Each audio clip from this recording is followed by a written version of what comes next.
It is with humility and a sense of responsibility that I address you today, following my appointment as Administrator of River State by His Excellency President Bola Ahmed Tinubu, GCFR, Commander-in-Chief of the Armed Forces of the Federal Republic of Nigeria. For decades, I have dedicated my life to the service of our great nation, first as a member of our armed forces, where I had the honor and privilege of serving as the 20th Indigenous Chief of the Naval Staff, and more recently, as Nigeria's High Commissioner to the Republic of Ghana. After what I believed to be my final retirement from public service, duty has once again called. I have answered not for personal ambition, but out of an abiding commitment to the peace, stability, and prosperity of Nigeria as a whole, and more specifically, River State.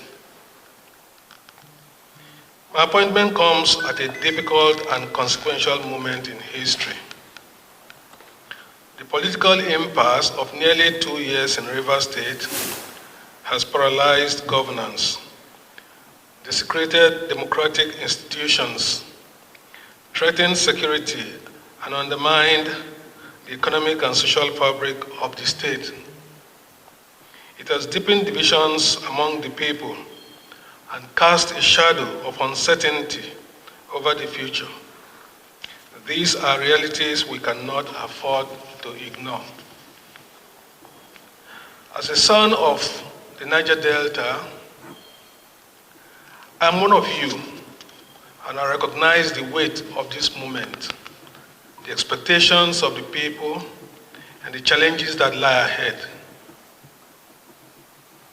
The uneasy calm that pervades the state is palpable, and I feel the weight of families, young and old, businesses that have made both little and huge investments in River State, uncertain what the immediate future holds. Mr. President's proactive and decisive action to declare a state of emergency and my subsequent appointment is primarily to ensure stability of livelihoods for citizens and residents, restore peace, security, and stability for economic activities to continue to thrive, and avert any disruptions to the way of life of the people of River State. My mandate is clear: to restore law and order, stabilize the polity, and to create the necessary conditions for the full restoration of democratic institutions and representation. This is not a task for one man alone. Success will depend on the collective effort of all Rivers people, elders, political leaders, traditional rulers, faith leaders, youth, women, the media, and civil society. I do not come as a partisan actor, nor as a competitor in the struggles that have brought us to this moment. I come as a servant of the state, entrusted with the solemn duty of restoring peace and order so that River State can move forward once again and reclaim its rightful place as the oil and gas capital of Nigeria, and I dare say Africa. My role here is to ensure that the lives and livelihoods of our people are not held hostage by crisis and instability. Governance is not a solitary endeavor. True stability and renewal requires the collective will of the people. I extend my hand to every son and daughter of River State, regardless of political affiliation, ethnicity, or creed. I urge you to remain law-abiding, peaceful, and optimistic. Let us set aside our differences and work together to rebuild trust, restore stability, and protect the future of our children. The challenges before us depend on unity, not division, on cooperation, not discord, on forward thinking, not backward grievances. A commitment to unity, cooperation, and dialogue must be the fulcrum of all engagements going forward. Destruction of national infrastructure in the name of agitation is something we in the Niger Delta have since put behind us. Through collective engagements, our people have become more aware of the collateral damage that comes with it. Not only does it deprive government in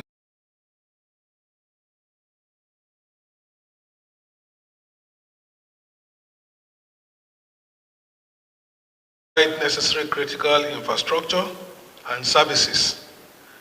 The damage to the environment has left vast areas of the Niger Delta extensively devastated, affecting the health and livelihoods of our people.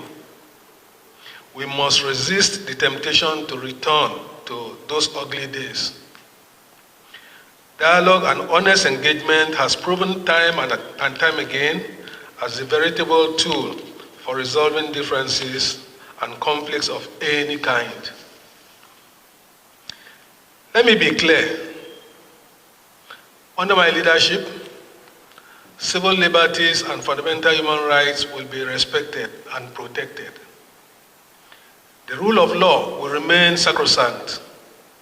However, those who seek to sabotage the social or economic stability of River State and national infrastructure and institutions within the state, or who attempt to disrupt the peace for selfish and destructive ends, will find no tolerance for their actions.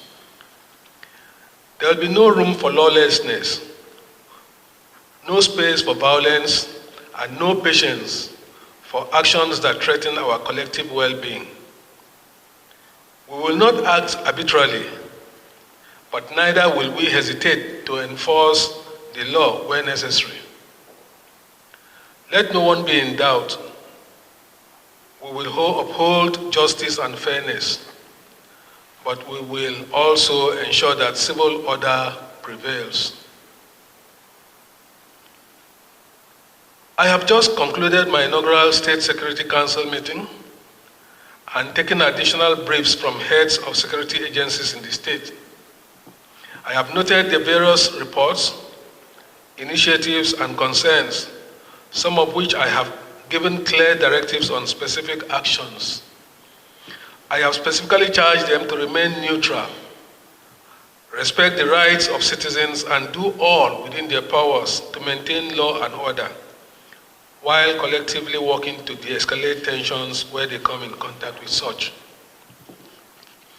In the coming days, we will move with deliberate speed to articulate a pragmatic roadmap for the next 6 months to ensure that every government bureaucracy is properly functioning. Agencies providing services to citizens and residents are doing so and engage stakeholders as mandated by Mr. President. Our objective will be clear: to restore normalcy, to rebuild public trust, and to lay the groundwork for a stronger and more resilient, democratically governed River State. I ask for your understanding and cooperation. Above all, I ask for your faith in the possibility of a better future, one built on peace, stability, and shared progress. I want to thank Mr. President most sincerely for the confidence reposed in me and for entrusting my humble self with this delicate national assignment. Worthy of thanks are the leadership and members of the 10th National Assembly, who have graciously approved Mr. President's state of emergency proclamation for River State. The approval gives full effect for my appointment as administrator of River State. I will draw on my training, knowledge, experience, and dedication to ensure that the essence of this historic decision is achieved. I will have to work closely with the National Assembly under the guidance of Mr. President. Consequently, I hope to continue to count on their support and cooperation throughout this assignment. While abiding faith in God, together we will overcome these challenges. Together we will restore the dignity and the greatness of the Garden City, River State. May God help us in this onerous task.